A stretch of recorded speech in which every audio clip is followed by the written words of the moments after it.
और हम बताएं आपको, रोशन के 3 दोस्त ये लोग थे, रोशन, सचिन और मंगेश। ये 3 थे, जैसे वो 3 इडियट्स नहीं थे, ये 3 बड़े अच्छे विद्यार्थी थे, हम इडियट्स नहीं कह सकते हैं। और बड़े ही क्लोज, एक साथ बैठना, एक साथ रहना, बहुत दोस्ती। और 2 दोस्त का तो हो गया, सचिन का कल था 613 नंबर था, इनका 600, मंगेश का नहीं हो पाया, उनका 590 नंबर इस पार है, तो वो अगले बार होंगे। लेकिन दोस्ती में थोड़ा सा वो इनको बड़ी तकलीफ़ है, लेकिन क्या कर सकते हैं। तो कभी कभी कहते कि साथ तीनों साथ कहाँ जा रहे हो, कभी कभी हम टोक देते थे।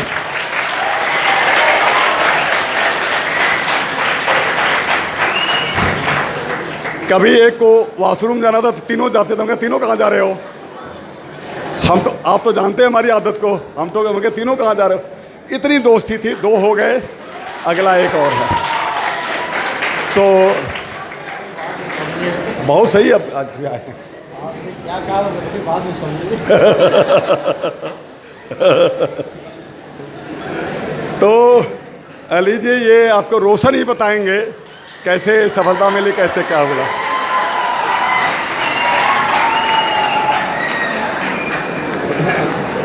मेरा नाम रोशन पटेल है। मेरा नीट में स्कोर 625 है। जो सर बता रहे थे अभी कि जो 12th वाले हैं, 11th और 12th, यही 2 मेन होते हैं। आवाज़ कम, नहीं सर, आवाज़ तेज, थोड़ा एंजाइटी होती है। हाँ चलिए। सर 11th और 12th यही 2 मेन होते हैं। हम लोग भी थे, इसी में थोड़ा लापरवाही हो गई थी, इसीलिए हम लोग ड्रॉपर बने।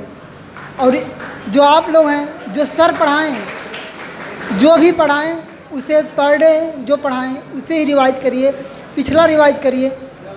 इसके बाद जो टेस्ट हो उसको टेस्ट दीजिए, एनालाइज करिए, और जो भी हो गलतियां हो उसे मिस्टेक नोट्स बनाइए।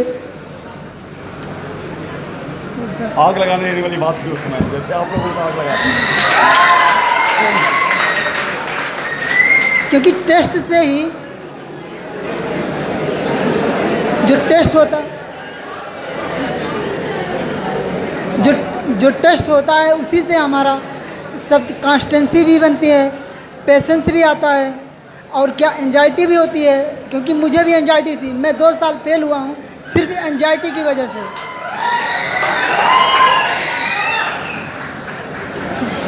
क्योंकि टेस्ट से ही मेन बेस बनता है हमारा, और 11th 12th ही सबसे बेस्ट है जो हमारा बेस बनाता है। और सर 11th 12th तो सर आप दोनों सर अच्छे पढ़ाते ही हैं, और यही आप अगर यही बेस बना लिए तो श्योर है 11th के 12th के बाद ही आपका सिलेक्शन हो सकता है, तुरंत हो जाएगा, और समय भी नहीं लगेगा। ना तो आप ड्रॉपर बनेंगे, हम लोग जैसे हम लोग भी ड्रॉपर हैं, और ड्रॉपर होना कितना बुरा बात होता है आप लोग जानते ही हैं। सही शिक्षा, लेकिन प्रवीण के चेहरे पर मुस्कुराहट कायम है।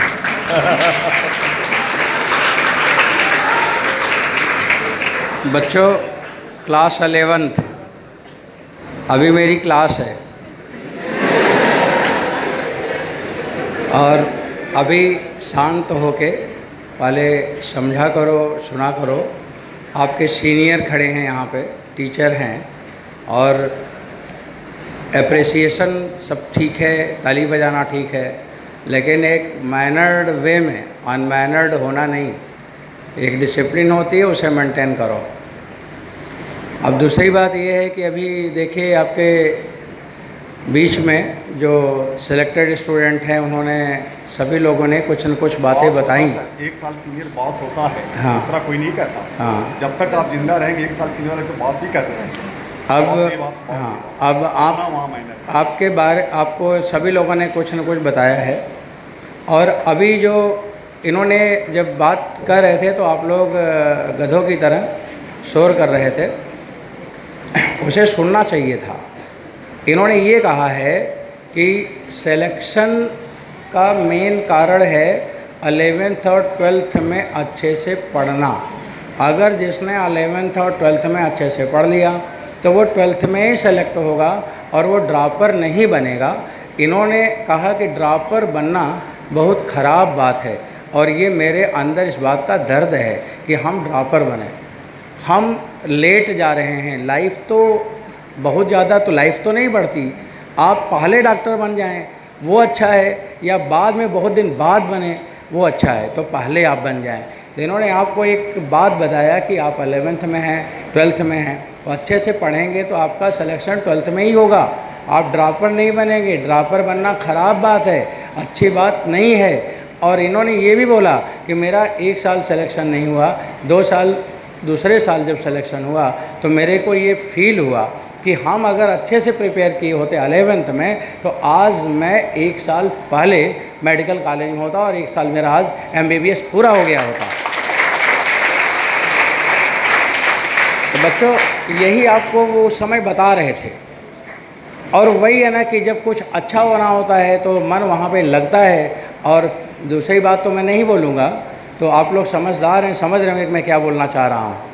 इसलिए आप शांत होके अपने अपने टारगेट पे लग जाओ। आप साइंस के स्टूडेंट हो, नाटक वाले स्टूडेंट नहीं हो, गाने बजाने वाले नहीं हो। साइंस लिया है, साइंस वो साइंटिस्ट वाली क्वालिटी होनी चाहिए, गंभीरता होनी चाहिए, धैर्य होना चाहिए। आगे बढ़ना है, लक्ष्य आपने कुछ डिसाइड किया होगा, तभी IIT और नीट की कोचिंग में एडमिशन लिया है, तो वो ऐसे कैसे मिल पाएगा। आप लगिए, आगे बढ़ने के लिए लगिए और एकदम शांति से सुना करिए, समझा करिए। तो बच्चों अभी आप छोटे बच्चे हो और कल को अगर आपने अच्छा नहीं किया तो कभी आप भी यही बोलोगे कि मैं भी चाहता था कि 12th में हो जाऊं, लेकिन मैं तो कई साल का ड्रॉपर हो गया क्योंकि मेरे अंदर डिसिप्लिन नहीं थी, मेरे अंदर टैलेंट नहीं आ पाया। क्यों नहीं आ पाया? जब टीचर पढ़ाते थे तो मन में बातें नहीं आती। मन में बातें क्यों नहीं आती? क्योंकि कोई टारगेट ही नहीं सेट था, और टारगेट सेट होते होते जीवन बीत गया। फिर क्या पाया? बहुत सारी दुनिया में पॉपुलेशन है, इतने 135 करोड़ पब्लिक के बीच में बहुत सारे लोग आते हैं और चले जाते हैं, कीड़े मकोड़े जैसे आते चले जाते, कोई जान भी नहीं पाता। अरे ऐसा बनो कि सारे लोग जान जाएं। तो बच्चों हर लोगों का एक टारगेट होना चाहिए। आप यहाँ पे हैं, बाकी शहर की पब्लिक यहाँ पे नहीं है, आप बाकी लोगों से डिफरेंट हैं। आपके सपने बड़े हैं क्योंकि आप कुछ बनना चाहते हैं, बाकी ने सपने को सोचा ही नहीं, देखा ही नहीं, और वो केवल कहानी बनते बनते उनकी कहानी ख़त्म हो जाती है। वो केवल भीड़ के हिस्सा है, भीड़ में बढ़े जा रहे हैं, कहाँ जा रहे हैं कहाँ जा रहे हैं कुछ नहीं पता है। बच्चों मेहनत करो और ये अपने सीनियर से ये सब चीज़ों को सीखो कि selection is not very difficult. इन्होंने बोला है कि सिलेक्शन बहुत आसान है। अगर आप 11th और 12th को सही से पढ़ लें तो 12th में ही सिलेक्शन होगा, इस बात की पूरी गारंटी है। इन्होंने ये कहा है।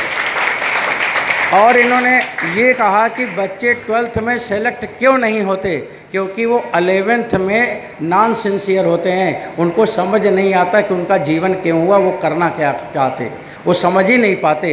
1 साल तो ऐसे बिता दिए, और जब 12th में आते थोड़ा समझ में आता है, तो 11th में कुछ पढ़े नहीं होते तो ओवरलोड हो गए कि अब 11th का पढ़ें कि 12th का पढ़ें, अब दोनों के लेके डूब गए।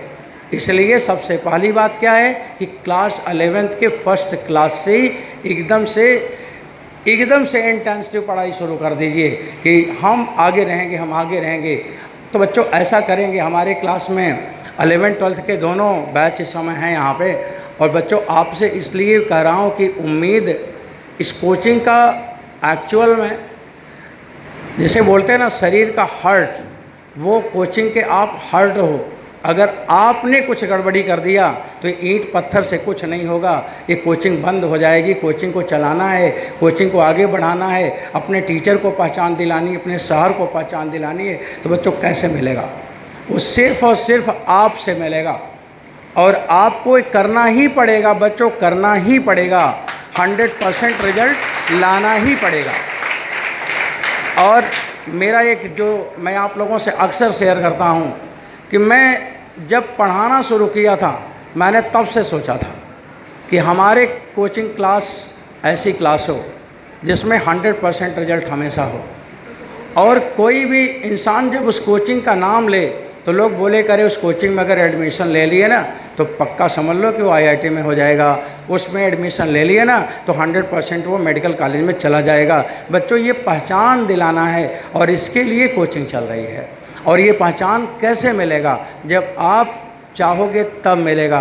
तो आपको ये काम करना है कि आपका बैच 100% सेलेक्ट हो जाए। और बच्चों इतना बड़ा जुलूस निकले शहर में, आप लोग जब चलो तो लोग सोचें कि हमें भी काश मैं भी ऐसा हुआ होता, काश मैं भी ऐसा हो जाऊं, आने वाली जनरेशन भी इसी तरह की हो जाए। बच्चों ऐसे अपने काम को करके आगे बढ़ो, ऐसे चिन्ह बना लो, ऐसा एक तरीका बना लो, एक कल्चर बना लो कि आपका जीवन ही एक नया अध्याय और नए युग का शुरुआत हो जाए। ऐसा करेंगे कैसे? केवल हार्ड वर्क है। हार्ड वर्क का कोई सब्स्टिट्यूट नहीं है, कोई सब्स्टिट्यूट नहीं है। बच्चों कंटिन्यूअस एफर्ट बहुत ज़रूरी है। और जो 12th के लोग हैं उनके पास टाइम कम है। और बच्चों रिवीजन पे बहुत ज़्यादा फोकस करें, बार बार रिवीजन करें, जहाँ पे कमियां हैं उसको नोट करें, शॉर्ट नोट्स बनाएं, उसको बार बार पढ़ें, बार बार पढ़ के अपना ठीक करें। और टेस्ट छूटना नहीं चाहिए किसी का। और टेस्ट को जो सर ने बोला है, बहुत अच्छी बात बोला कि उसको उत्सव मनाओ। और जिस दिन टेस्ट देने आओ खुश हो के आओ कि आज मैं टेस्ट देकर देखूंगा कि आज मेरी क्या स्थिति है। और ऑनेस्ट बनो, एकदम ऑनेस्ट। नहीं आता तो बताओ नहीं आता, उसको सीखना है, उसको हवा में लेके नहीं चलना है, क्योंकि रिजल्ट देना है, रिजल्ट आना है और लोग जानेंगे। और बोर्ड पे भी फोकस करना है, क्योंकि जो नंबर एक बार मिलेगा पूरे जीवन भर वही नंबर रहेगा, फिर वो नंबर आपका बदल नहीं सकता। आपके परसेंट कम हो जाएंगे, किसी के सामने आप अपने परसेंट को नहीं बोल पाओगे, जीवन भर छिपे रहोगे और अपना मेहनत नहीं की इसलिए लोगों की नज़रों में नज़र नहीं मिला पाओगे। इसलिए बच्चों मेहनत करो, पढ़ो और आगे बढ़ो। और इन लोगों ने बहुत अच्छा किया। आपका जो प्रीवियस आपका ये जो बैच है, सीनियर बैच, नीट में रिजल्ट बहुत अच्छे आए। सबसे हाईएस्ट नंबर मोती सिंह 687। इसके बाद कंटिन्यूअस बच्चों ने नंबर ले आया। हमें बहुत खुशी है, लेकिन मन में अभी भी बहुत सारी चीज़ें कमी है। और वो कमी मैं आप लोगों से इसलिए कह रहा हूँ कि अब नज़रें आप ही के ऊपर टिकी हैं कि वो कमी पूरा करिए। हमें भी लगे कि मैंने भी अच्छे बच्चों को पढ़ाया है, मुझे भी लगे कि मेरे भी जीवन का कोई मतलब निकल के आया है, मुझे भी ऐसा ना लगे कि मेरा जीवन भी व्यर्थ हो गया क्या। और मेरे जीवन का अच्छा होना केवल हमारे स्टूडेंट के कर्मों पे डिपेंड करेगा बच्चों, वो आप ही हो। अब वो कमी यही है, कमी बच्चों यही है। मैं ये सुनना चाहता हूँ, मैं जानना, मैं कहना मतलब कहलवाना चाहता हूँ कि लोग कहें कि यहाँ के बच्चे बहुत अच्छे हैं, बड़ा अच्छा संस्कार है, बड़े डिसिप्लिन में रहते हैं और केवल पढ़ते हैं, पढ़ने के सिवा कोई काम नहीं। और बच्चों ऐसी पढ़ाई पढ़ो, ऐसे मेहनत करो कि लोग बहुत दिनों तक आपके बारे में सोचें और याद करें। और बच्चों आपसे उम्मीद यही है, आपके तरफ मैं कंटिन्यूअस यही सोचता रहता हूँ फाउंडेशन बैच को लेकर कि यही लोग हैं जो 700 के पार करेंगे। और बच्चों 700 के पार लाना है, उसके पहले के नंबर आ गए, अब आप 687 लाओगे, मेरे को शायद खुशी नहीं होगी, पर खुशी तो होती ही है, बच्चा कुछ भी करे, लेकिन वो प्राउड फील होना चाहिए मेरे को कि हाँ ये मेरे जीवन में एक और अच्छा स्टूडेंट आके जुड़ा और मेरे जीवन को धन्य बनाया। तो बच्चों उस मेरे लाइफ के लिए, कोचिंग के लिए, शहर के लिए मैं आप लोगों से ये बोलूँगा कि लग जाओ और ज़िद्दी बन जाओ और ज़िद ले लो और ठान लो कि मैं ऑल इंडिया रैंक 1 ला के रहूँगा और 720 में 720 लाना है। तो बच्चों इन्हीं सब बातों के साथ अब ये आज का बात यहाँ पे रुकेगी और आपका अगला क्लास है वो स्टार्ट होगा। तो देखिए सुमन सर कुछ बताएंगे, सुन लीजिए।